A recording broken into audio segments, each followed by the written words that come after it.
The wagon creaked a mournful tune across the hard-packed earth, a sound swallowed by the vast, indifferent prairie wind. Dust coated everything: the worn canvas cover, the rough pine boards, the man who drove with quiet, steady hands, and the woman huddled on a rough spun blanket in the back. She was small, wrapped in a thin shawl despite the heat, her face turned away from the light, hidden mostly by strands of dark hair. The part of her cheek visible was smooth, but the other side. That side was a map of agony, pulled taut and puckered, a permanent reminder of fire and loss. Her eyes, when she dared to lift them, were dark wells of despair, reflecting nothing but the desolate landscape and the harshness of her own existence. Caleb hadn't looked at her directly since they left the makeshift camp outside Oakhaven. Not really looked. He'd paid the $2, a transaction as simple and brutal as buying a sack of flour, witnessed by a few hardened faces whose eyes lingered a moment too long on her disfigurement before shifting away. He'd heard the whispers, the low mutters about her being damaged goods, a burden. He hadn't argued. What was there to argue? The man selling her, a distant relative who'd taken her in after the fire, had been eager to be rid of her. $2 was less than he'd hoped for, but she ate little and did less, lost in her own silent world of pain. Caleb needed a wife, or at least the appearance of one, for his claim out near the foothills.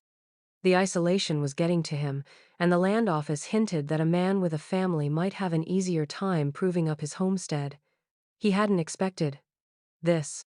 A woman so broken, so lost in her own silent suffering, that she seemed barely present. He glanced back now, the movement subtle, noted only by the slight tension in his shoulders. She flinched, drawing the shawl tighter around her. He saw the instinctive withdrawal, the shame she couldn't hide. It wasn't his intention to cause her pain, though he suspected his very presence, his ownership of her, was its own kind of cruelty. The $2 felt heavy in his memory, a brand on his conscience even though it had been the going rate for a bought bride of her condition. He wasn't a cruel man, not by nature. But life out here demanded a certain hardness, a practicality that sometimes bordered on the inhumane. He needed someone, she was available, for the pittance he could afford. That was the brutal calculation. He focused back on the dusty track ahead. The sun beat down relentlessly. The air was thick with the smell of dry grass and the faint, metallic tang of alkali dust. Miles and miles of nothing but sky and land stretched before them, an emptiness that mirrored the hollow feeling in his gut. He didn't know her name. He hadn't asked. The man had called her Alara, a soft name that seemed utterly at odds with the tragedy etched onto her face. Alara. He repeated it internally, a silent acknowledgement. It was hers. He wouldn't call her woman or girl or any other descriptor that stripped her further of identity. Alara. She, Alara, kept her gaze fixed on the swirling dust motes dancing in the shafts of sunlight penetrating the wagon cover. Each jolt of the wagon sent a tremor of discomfort through her, a physical echo of the constant ache in her chest. Shame was a physical weight. It pressed down on her lungs, made it hard to breathe, hard to look at the world. The fire had taken everything, her family, her home, her face as she knew it. What little hope she'd clung to had withered and died in the years since, as people recoiled from her, whispered about her, treated her as something tainted, something less than human. And now this, sold, for $2, less than the cost of a decent saddle. It confirmed everything she feared about her own worthlessness. The man who bought her, Caleb, she'd heard the seller call him, was a stranger. His back was broad and straight, his movements economical. He hadn't spoken a word to her since he handed over the money. Just gestured towards the wagon. His silence was less cruel than the pity or disgust she usually encountered, but it was still a void, a confirmation of her isolation. She was a thing acquired, transported. Her fate was no longer her own, if it ever had been. The hours crawled by, each one a miniature eternity under the indifferent sun. The wagon wheels turned, grinding against the earth, carrying her further from the last semblance of familiarity towards an unknown future with a man she didn't know, in a place she couldn't imagine. Her throat was dry, her lips cracked. She hadn't eaten since yesterday morning. Hunger was a dull throb beneath the sharper pain of her emotional desolation. She wanted to cry, but the tears felt locked inside, too heavy to fall. What was the point? Who would see? Who would care? The prairie offered no comfort, only endless, empty space.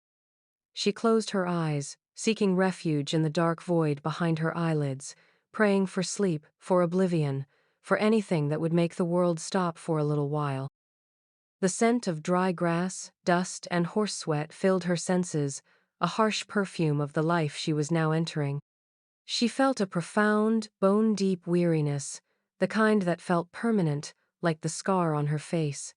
This journey felt like the last one, the one towards ultimate stillness. Days bled into one another, marked only by the rising and setting of the sun, the shifting landscape, and the brief stops to rest the horses and eat sparse meals. Caleb maintained his quiet distance. He would stop the wagon, unhitch the horses, build a small fire. He'd hand her a plate of food, often beans or salt pork, cooked simply, without looking directly at her. He spoke only when necessary, his voice low and gravelly. "Water," he'd say, offering a canteen. "Sleep now," gesturing towards the ground near the fire. His words were commands, not invitations, but they lacked malice. They were simply functional, direct. Ilara ate what was given to her, driven by the raw need to survive, though a part of her questioned why she bothered. The food tasted of ash in her mouth, mingling with the bitter taste of despair. She drank the water gratefully. At night, she wrapped herself in the blanket and lay near the dying embers of the fire, watching the stars emerge in a sky so vast and clear it was both beautiful and terrifying. She was a tiny speck under that immensity, insignificant. The scar on her face seemed to burn with the cold light of the moon, a constant reminder of her difference, her isolation.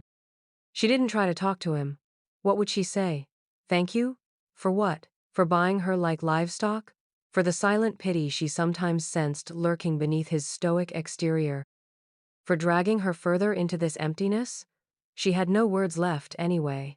They had been burned out of her, along with her laughter, her ease, her sense of belonging. Silence was her shield, her prison. Caleb watched her from a distance, pretending to check the horses or tend the fire. He saw the way she flinched from his gaze, the way she kept her face hidden.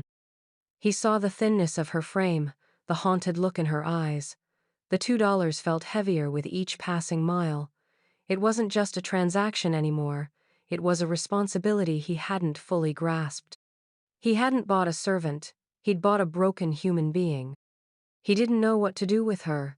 He wasn't built for softness, for comfort. His life had been one of hard work, solitude, and facing down challenges with grim determination. He knew how to break horses, build fences, survive winters. He didn't know how to mend a spirit, how to reach someone lost in the dark.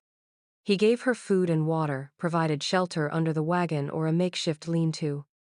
It was the most he knew how to offer. It felt inadequate. One evening, as the sun dipped below the horizon, painting the sky in fiery hues that made her flinch, she sat a little closer to the fire, seeking its warmth against the chill that descended quickly on the prairie. He was mending a strap on the harness. Without a word, he took a piece of jerky from his pouch and held it out to her. His hand was calloused and strong. She hesitated, then slowly reached out and took it. Their fingers brushed for the briefest moment. His felt rough, solid. She mumbled a barely audible, "Thank you." It was the first time she'd spoken more than a single word to him. He just nodded, not meeting her eyes. He went back to his task. But he felt the small shift in the air between them. A tiny crack in the wall of her silence. It wasn't much, but it was something. He didn't push it. Trust, he knew, wasn't demanded or bought. It had to be earned, slow and hard, like everything else out here. He finished the harness, banked the fire, and settled down to sleep, the vast, star-filled sky, his only roof. He could feel her presence nearby, a fragile flame against the overwhelming darkness. He hoped the fire, small as it was, offered her some warmth, some small comfort against the world. He knew it wasn't enough. Nothing he could give her would ever be enough to erase what had happened to her face, to her life. But he had paid for her. She was his responsibility now. They reached the homestead after another 3 days of travel. It was little more than a crude sod cabin, dug into a gentle rise in the land, a wisp of smoke curling from its stick-and-mud chimney. A small corral held 2 horses, and a patch of ground was roughly cleared for a garden that hadn't thrived. It was isolated, miles from the nearest neighbor, miles from anything, Caleb's place. Her new prison.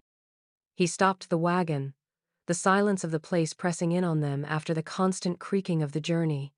He got down stiffly, stretching his back. "This is it," he said, his voice echoing slightly in the stillness. He gestured towards the cabin. "Not much, but it's shelter." Elara clutched the shawl tighter, her eyes wide with apprehension. The cabin looked small, vulnerable against the immense landscape. It felt like the edge of the world. She slid slowly out of the wagon, her legs stiff. The ground felt solid beneath her feet, but the air was thin with fear. Caleb didn't wait for her. He began unhitching the horses, his movements efficient. He left her standing there, a solitary, fragile figure in the vastness. She watched him, her gaze fixed on his broad back. He wasn't offering help, wasn't showing her the way. It was up to her. She took a deep breath, the dry air scratching her throat, and walked slowly towards the cabin. The interior was dim, smelling of earth, wood smoke, and dampness. It was sparsely furnished, a rough-hewn table, 2 stools, a narrow bunk covered with a thin mattress and blankets, a small stone hearth. A few pots hung from pegs. It was bare, functional, a place built purely for survival. There was nowhere to hide inside, nowhere to escape. Caleb came in after a few minutes, bringing in their meager supplies from the wagon. He set them on the table. "You can put your things here," he said, gesturing vaguely towards the corner near the bunk. He still hadn't really looked at her. His eyes seemed to skim over her, avoiding her face. She nodded, her throat too tight to speak. Her things amounted to the clothes on her back, the shawl, and a small cloth bundle containing a few scraps of fabric and a worn wooden comb, remnants rescued from the fire that had destroyed everything else. She placed the bundle carefully in the corner, next to the bunk. It felt pathetic, her entire worldly possessions. "There's water in the bucket outside," Caleb said. "Wood for the fire is stacked by the door. I'll see to the horses." He left again, the heavy wooden door closing behind him with a thud that sealed her inside with her fear and the quiet man who owned her. Left alone, Elara finally let the tears come, silent and hot, tracking paths through the dust on her cheeks. She pressed her hand to her face, the scarred side, feeling the uneven texture beneath her fingers. This was her reality. This lonely cabin, this silent man, this endless, empty land. She sank onto one of the stools, resting her head on the table, the rough wood pressing against her forehead. She wept until there were no tears left, only a dry, aching emptiness. She stayed there for a long time, lost in her misery.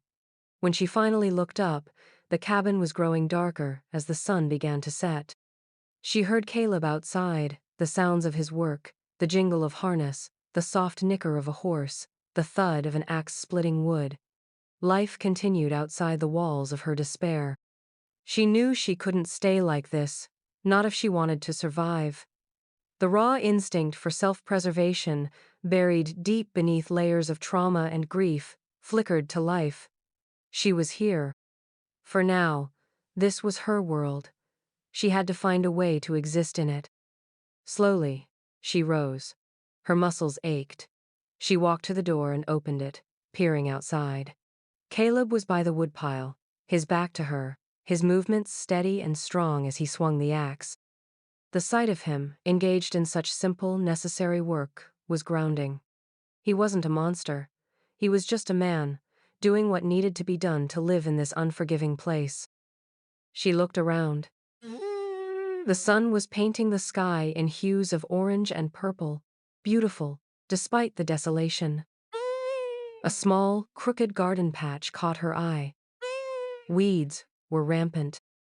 She used to help her mother in their garden. She remembered the feel of the soil, the scent of damp earth and growing things. Without conscious thought, she walked towards the garden patch. She knelt down, the rough earth hard beneath her knees. She reached out a hand and pulled a large weed, its roots clinging stubbornly to the soil. It was a small act, but it felt significant. It was something she could do, something useful. Caleb paused his chopping, alerted by the slight sound of her movement. He turned, the axe resting against the block. He saw her kneeling in the garden patch, pulling weeds.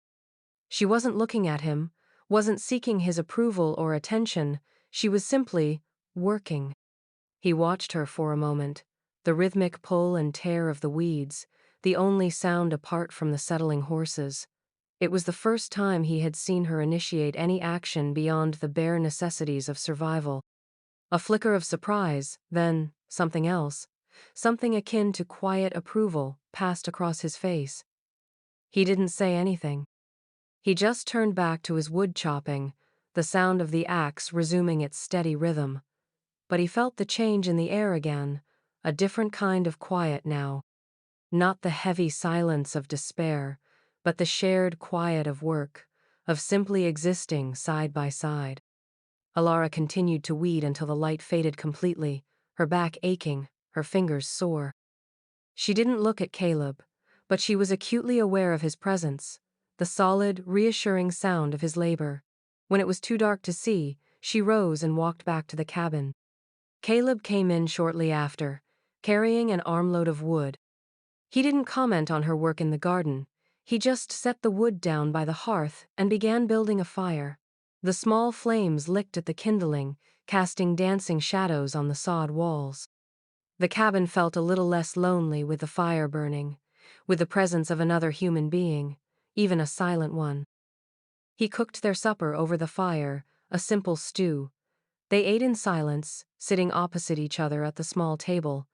Alara ate more than she had in days. The food was plain, but warm and filling. She felt a faint stir of something other than despair. Exhaustion, yes, and still fear, but also a strange, fragile sense of purpose. She had pulled weeds. She had contributed in some tiny way. After supper, Caleb cleaned the pots and pans. Alara sat by the fire, watching the flames. The silence between them was different now, less heavy, less hostile. It was just quiet. The quiet of two people sharing a small space in a large, empty world, each lost in their own thoughts but aware of the other. She didn't hide her face as much now, in the dim firelight. She knew he could see the scar, but she also sensed that he wasn't looking at it with the same morbid curiosity or revulsion she was used to. He simply seemed to look through it, as if it were merely a part of her, not the defining feature. It was a small mercy, but in this harsh world, small mercies felt enormous. Weeks turned into months. The harsh prairie sun beat down. Then the winds rose, whipping dust against the cabin walls. They fell into a rhythm, a quiet, unspoken partnership forged in necessity. Caleb worked the land, trying to coax a living from the stubborn soil, mended fences, hunted. Alara tended the small garden which, against the odds, began to yield a few struggling plants, beans, potatoes, hardy greens. She kept the cabin clean, cooked the simple meals, mended their clothes with careful, sometimes clumsy stitches. Dialogue remained minimal, functional. Rain's coming. Need water. Stew's ready. They communicated through actions, gestures, the subtle shifts in the air between them. Caleb continued to be quiet, reserved. He rarely offered praise, but he also never complained. He simply accepted what she did, a silent acknowledgement of her contribution. He left her to her tasks, never interfering, never demanding more than she could give. Alara, in turn, began to observe him, to see the man beneath the stoic exterior. She saw his quiet determination, his relentless work ethic. She saw the calluses on his hands, the weariness in his eyes at the end of a long day. She saw the patience with which he handled his horses, the respect he seemed to have for the harsh land that was both his adversary and his hope. He wasn't unkind. He wasn't gentle, not in the way she remembered her father being, but he wasn't harsh. He was steady, reliable, a solid presence in her fractured world. Her fear of him began to recede, replaced by a tentative sense of safety. He never touched her, never raised his voice in anger towards her. He simply existed alongside her, a silent guardian against the loneliness and the external threats of this frontier life. The scar was still there, of course, a constant, visible wound. But here, in the isolation of the homestead, with only Caleb for company, it felt less like a brand, less like a mark of shame. He didn't stare. He didn't flinch. He simply saw her, Alara, the woman who lived in his cabin, who shared his meals, who worked alongside him in the quiet struggle for survival. Outsiders were rare, but when they did appear, a traveling peddler, a neighbor from miles away passing through, the old feelings of shame and fear would rush back. She would instinctively draw the shawl closer, turn her head away, anticipating the inevitable stares, the whispers, the pity or revulsion in their eyes. Caleb noticed this. He would stand a little closer to her, his presence a silent barrier. He didn't make a show of it, but she felt the shift, the subtle positioning of his body that communicated protection. It was another small thing, another brick in the slow, painstaking construction of trust between them. One blustery autumn afternoon, a group of men rode up to the cabin, neighbors, rough-looking, their faces hard. They were on their way to the nearest town, stopping for water. Their eyes lingered on Alara, who stood just inside the cabin door, trying to disappear into the shadows. Whispers started, loud enough for her to hear. "That the woman you bought, Caleb? The one with the face?" Crude laughter followed. Heard she was touched by fire. Maybe touched in the head, too. Caleb stepped out onto the small porch, his face unreadable. He didn't raise his voice, but there was a steel in his tone that Alara had never heard before. "Water's by the trough," he said, his gaze steady, meeting the eyes of the men directly. His hand rested casually on the rifle leaning against the doorframe. It wasn't a threat, but it was a clear boundary. He wasn't engaging with their cruelty.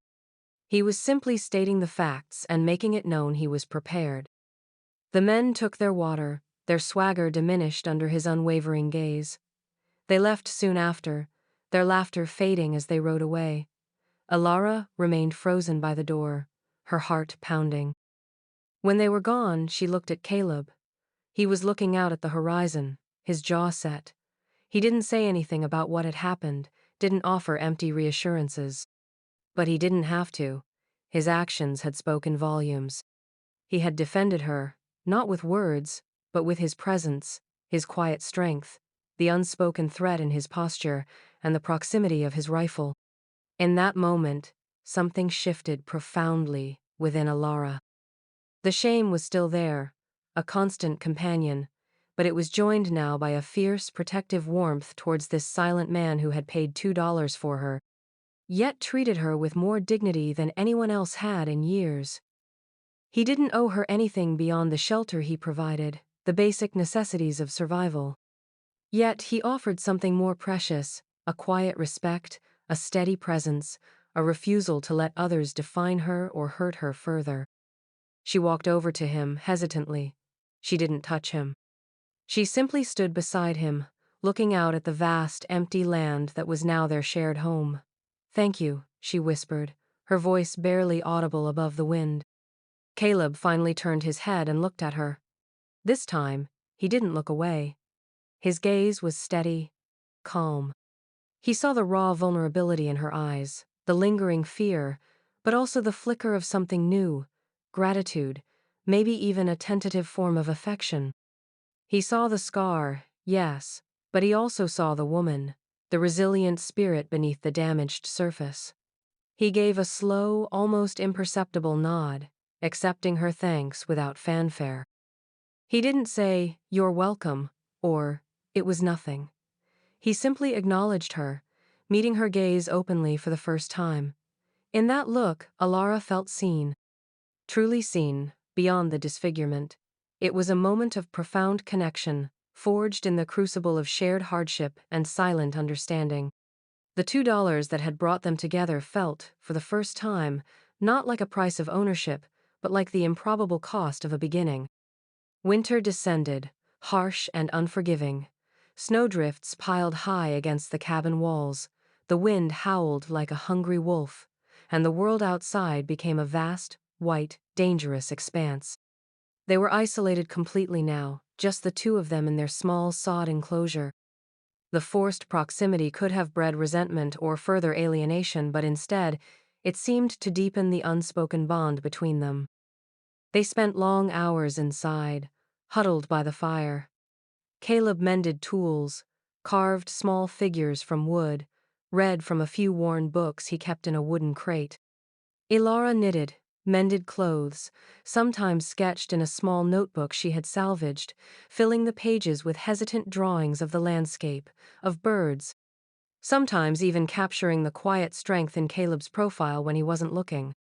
The silence inside the cabin was companionable now, filled with the crackle of the fire, the whisper of the wind outside, the quiet sounds of their tasks. They talked more during the winter, though still sparingly. Conversations were born out of necessity or shared observation. Snow's deep. The horses are restless. See that hawk? But sometimes the conversation drifted, hesitant, exploratory. Caleb asked about her childhood, before the fire. Ilara spoke, her voice soft, hesitant at first, sharing fragmented memories of laughter, of sunshine, of a world that felt impossibly distant now. She didn't dwell on the fire itself, and he didn't ask. The scar was the unspoken third presence in the room, the ghost of the past. But in the warmth of the cabin, it felt less powerful. Alara learned about Caleb too, piecing together the story of his life from the sparse details he shared. A restless spirit, a love for the open land, a quiet sorrow he carried about a family he had lost somewhere along the way. He never elaborated, and she never pressed. They both understood the language of grief, the way it carved spaces of silence in a person's soul. One evening, a particularly fierce storm raged outside. The wind rattled the door, and the cabin felt small and vulnerable. Elara was startled by a sudden, violent gust that shook the very earth. She cried out, a small sound of fear escaping her lips. Without a word, Caleb rose from his stool by the fire and walked over to the bunk where she sat. He didn't sit beside her. He simply stood near the door, his presence a solid, anchoring weight against the fury of the storm. He didn't offer comfort, didn't try to soothe her with words. He just stood guard, his body a silent shield. Looking at his broad, unmoving form against the shaking door, Alara felt a wave of profound gratitude and something warmer, something deeper. He was her protector. The man who had bought her for $2 was now her rock in the storm. The fear of the wind faded, replaced by the quiet strength of his presence. In that moment, the loneliness that had been her constant companion for years seemed to recede, replaced by a tentative sense of belonging. She wasn't alone anymore, not truly. As the months passed and the brutal grip of winter began to loosen, revealing the first tentative signs of spring, another threat emerged, less dramatic than a storm, but more insidious. A large cattle rancher, Silas, from miles away, began expanding his operations, his riders pushing further and further into the surrounding land, harassing smaller homesteaders, trying to force them out. Caleb's isolated claim was a prime target. One afternoon, while Caleb was out checking fences, two of Silas's riders arrived at the cabin. They were swaggering, crude men. Alara was outside, hanging laundry she had washed in melted snow. They reined in their horses too close, making her jump back. They laughed. "Well, look what we have here," one of them sneered, his eyes raking over her. The little burnt bird. Ilara's heart pounded. She felt the familiar rush of fear and shame.